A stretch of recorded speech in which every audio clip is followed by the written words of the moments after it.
रूसी खातिर होम्योपैथिक दवाई। रूसी एगो अईसन स्थिति है जवना में माथा के त्वचा के मृत कोशिका बह जाले।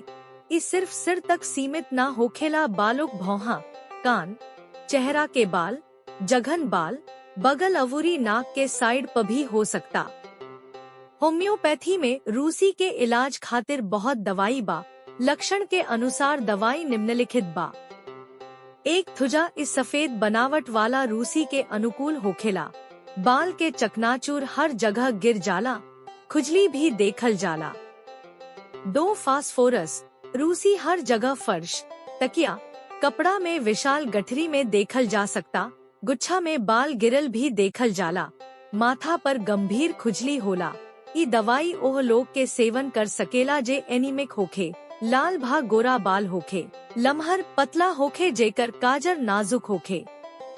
3 सल्फर, ई दवाई ओ लोग खाती उपयुक्त बा जवन की नहाए के पसंद ना करेले।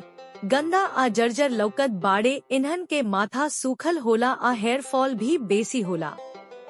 रूसी लंबा समय तक बिना धोवल बाल के चलते होखेला।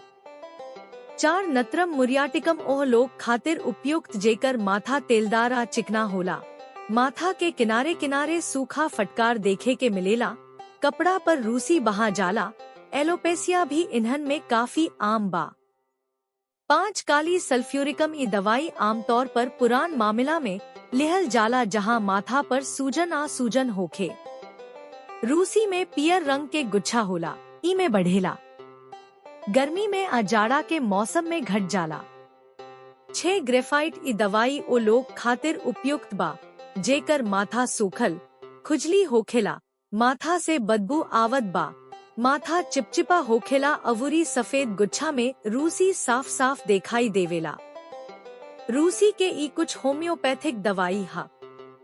पूरा इलाज खातिर दवाई के इस्तेमाल करे से पहले लक्षण के मिलान करे के पड़ेला।